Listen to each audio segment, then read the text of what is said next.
Hello Aries, we're going to be doing your love and energy reading. So what we're doing here is we're going to do the love reading, okay? And that's going to be your normal love reading. But when we're doing the energy reading, we're focusing on spiritual blocking. We're focusing on what's kind of coming in, how we can change certain things, certain aspects, and definitely go from there. And if things are going well, how we can keep that going in our lives. Alright, so this is for Aries, Sun, Moon, and Rising. This is from February 4th to the 11th, and this is your love and energy reading. Okay, you guys can also check out my website, vitaltarot.com. I do much more detailed readings, and we definitely focus on the individual on there. Okay, these are more generalized readings, so that's why it's more generalized information. All right, so the prices on there are very fair. We're talking about really good prices. I don't believe in charging a lot of money for this kind of work. Alright, so our first thing we're focusing on is what energies are clouding me. So what's kind of blocking us in our life right now. So I'm going to shuffle the cards right here.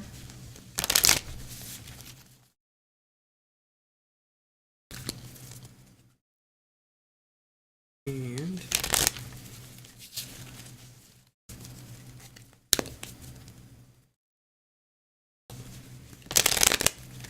I'm going to do one more shuffle here, guys, and then we'll get right to the center of this. Okay. So, what energies are clouding me? We get the Temple Path, okay? And I read these ones in reverse. So what's clouding us is that we are clouding us. I feel like there's a situation going on where we're focusing on not letting ourselves be calm, or we've let someone else stir up our kind of inner demons. So when this happens, we're going to feel a sense of not being balanced. We're going to feel a sense of feeling off kilter, okay? And especially with the Aries, that fieriness, just watch our temper this week, right? So that's what I'm seeing here, is that we're definitely focused on a sense of not feeling balanced, and we're looking for that inner temple, that inner sanctuary that we can go to find our center. So we're going to see exactly what happened to make it this way, but there's definitely a sense of not feeling quite right. Okay? And then we have, so why are we feeling that way? Or why, okay, what can we do to change this, right? And we get attachment, okay?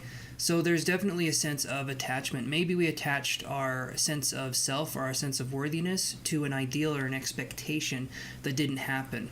Okay, so let's say this. Let's say you're someone who wants to be an actor.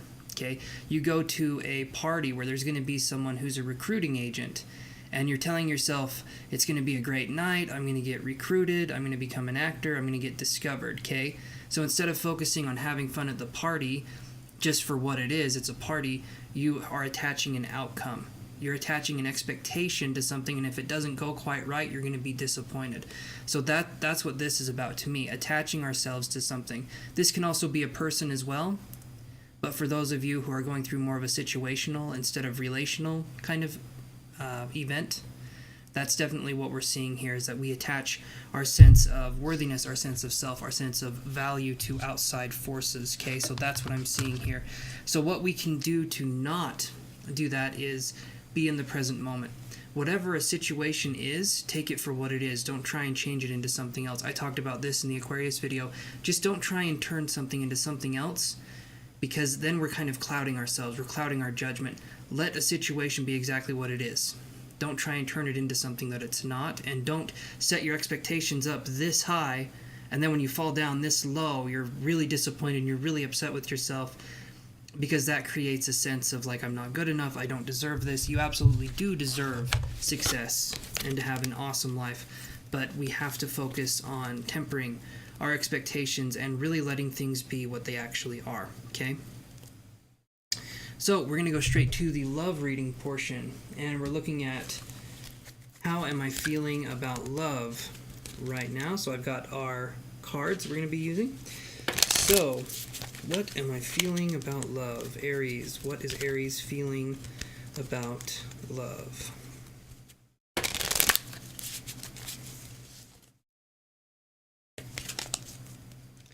Take one more shuffle here.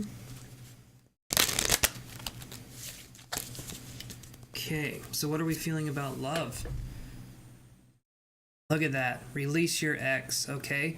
Maybe these two are interrelated because that other one was talking about attachment. This is talking about releasing your ex.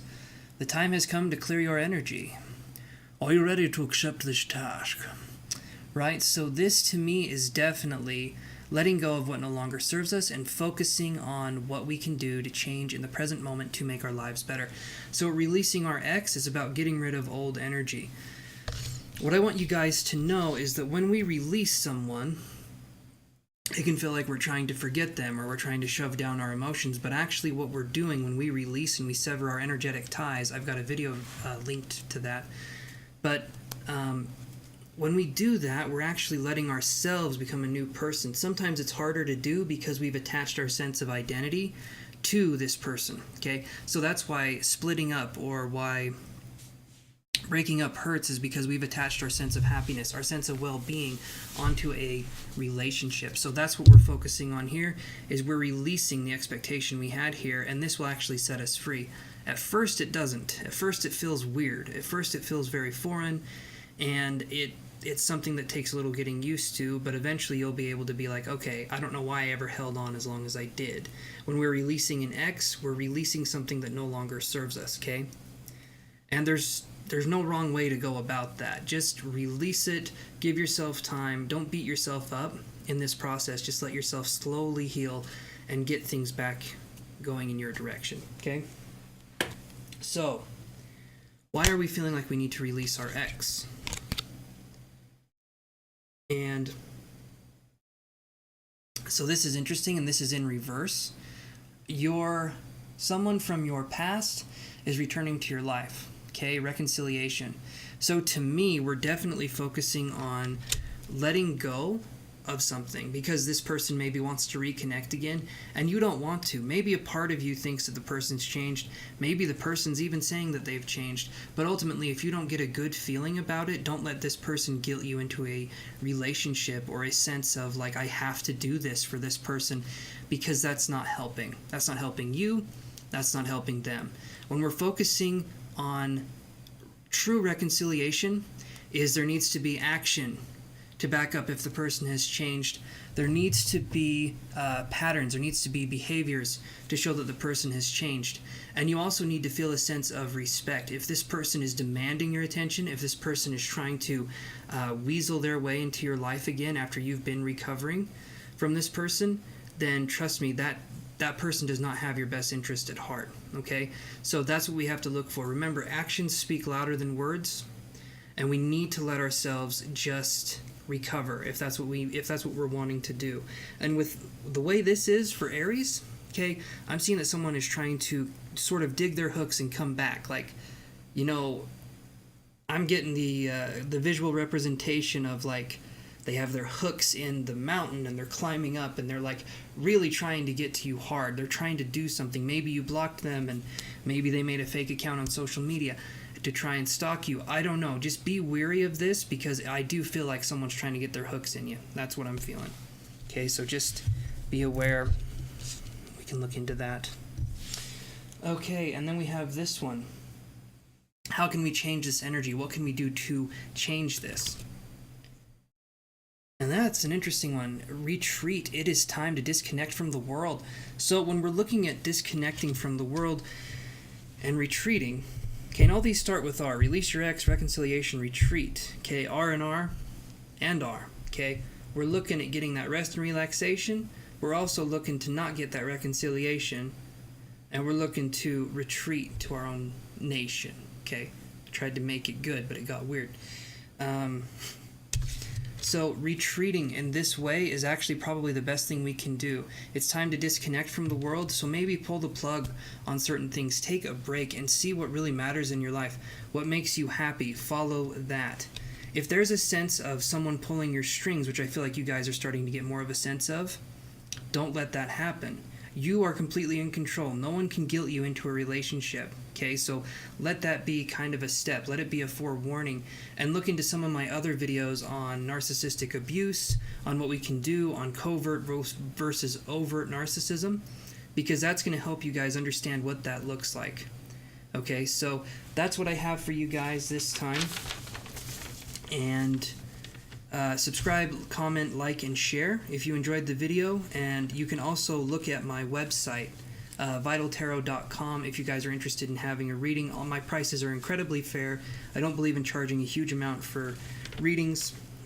Also, if you want, you can look down in the description below, okay, this video, and all the other videos are linked to this one. So we're talking Aquarius through Virgo. All of them are linked down below in the description. You can just pick and choose which one you want to go to next. I hope you guys have an amazing day. Love you guys. Take care. Namaste.